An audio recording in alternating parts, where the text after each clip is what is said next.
what time we are living in right now. I want to ask you, you tweeted about Matt Hancock, the former Health Secretary, who this week we learned has been appointed as Special United Nations Envoy, helping African nations build back better after the pandemic, apparently. Quite why they think he can help remains a mystery. But we know what's going on here. Apparently, Carrie recommended him, Carrie Johnson, so it's a friend of a friend. Who's Carrie? Carrie Johnson, yeah, you know. What this is, you can tell it's the beginning of Matt's rehabilitation. So he behaved appallingly and lost his job quite rightly. And now, you know, all those parliamentary types telling us, oh, he's tremendously talented. We must get him back to the front benches. He'll have to do a couple of other jobs first, but we'll get him back in the end. Well, you know, first of all, I would say he proved that he is anything but tremendously talented. Pretty fast and loose with the truth sometimes, according to many. Said things on telly that didn't turn out to be true at all. And now he's launching his political comeback.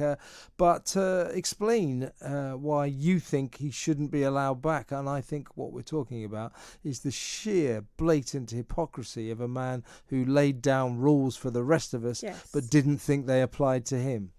These rules that he laid down with his other ministers have ruined people's lives. They have caused harm. They've caused deaths in some circumstances where people have been misdiagnosed or underdiagnosed. And they've actually stopped families from seeing each other.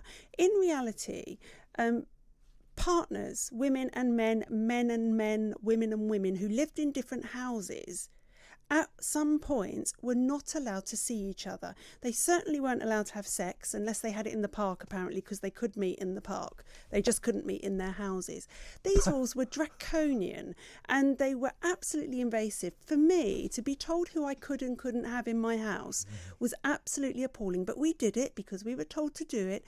And then here we are, we've got the minister who told us to do it, who's canoodling with someone who definitely didn't live in his house, definitely wasn't his wife. His children were going to see this. Yeah. Everything. And let's not forget where he was canoodling. In the offices that we pay for. In the health department. In the health department, on the salary that we pay. Because if you are a public servant like me, the public pay your salary. Yeah. Let's not forget that.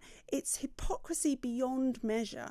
Don't forget he also gave his mate down the pub one of the PPE contracts, and I'm sure many more that we don't yet know about. So no, he shouldn't come back. But a job with the UN in Africa, and he put the letters up. I think he put the letters up offering him the job to say, oh look, this isn't a talk and drive. Honoured to be I'm honoured, and here is this, the UN offering me this job out of the blue. Well, no, they aren't. This has come from number 10, as you say, to rehabilitate him, in my opinion, and it's wrong, and people should remember that. Yeah, and also I think it showed on Matt Hancock's part, you know, a kind of a profound lack of morality. I mean, you know, no moral backbone whatsoever. What kind of a person in his position would behave like that? Look, you know what, I'm not going to be all puritanical and say people don't have affairs, because they do, and I'm not going to criticise them for that. There's a time and a place. There's a time and a place. This is what I mean. There's a time and a place, and not on our time, and not when the whole country are doing things that they don't want to do. They couldn't go and suddenly clinch with someone they fancied because it wasn't allowed. Yeah, I mean, you know, I agree with you. I felt very, very sorry for his wife, Renee. Yeah. Renee, that's not her name, Martha. You're Renee. I felt very sorry for his wife, Martha, who conducted herself with great dignity. But it wasn't about his personal life. You know, you're right. I mean, if he wants to have an affair, that's his business and none of mine or yours. But to take his mistress into the health department, in fact, he landed her a job as well. And then get her into the health department. You know, I think she was on 15 grand a year for about 1 day a week, and you're thinking, well, why did he get her this job? So that he could snog her in the health department. Unbelievable. So it showed a kind of moral failure that was almost breathtaking.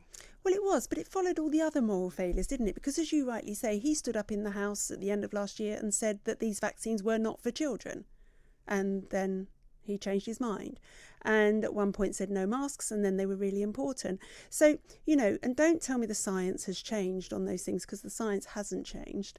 And, you know, again, there is no moral compass when you are invading people's lives and not following the rules yourself. Yeah, I mean, I'm a great believer in people being given another chance, a second chance. But there are times when you have to say, well, I'm sorry, you crossed the line too far. Yeah. And for Matt Hancock to cherish ambitions of a political comeback, I mean, maybe they're valid. Maybe there's something in his belief that he can make a comeback. But if he can, that just proves how rancid our political elite are. If they really think this guy can be rehabilitated in the minds of the public, I just think they've got another thing coming. Well, I hope they've got another thing coming, but I rather hope that his constituents would deselect him, but they didn't do that either. Well, then yet, but I mean, he will be feeling he's over the worst of it. And as you can see what's going on, it's a transparent attempt to get him back to the front benches, and I hope it doesn't succeed. While we're on the topic of the NHS, Chris Whitty, the Chief Medical Officer, who's very worried about getting all the children vaccinated because it's good for their, quotes, mental health and development. What does that even mean? He has issued a horror warning this winter. He said that the NHS is facing an exceptionally difficult winter.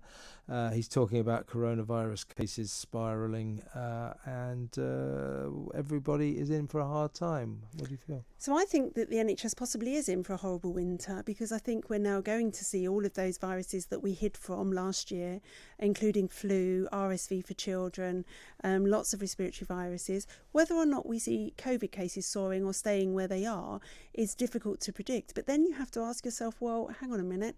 If everybody is double vaccinated, why are COVID cases... By the way, treble probably by the winter. They're doing all the boosters now. They are doing boosters now.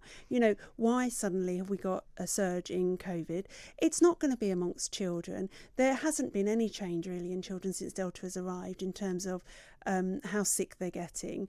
And that's been confirmed from the CDC and here. So I'm not sure why, but I do think we are possibly in for, a horrible winter. But let us not forget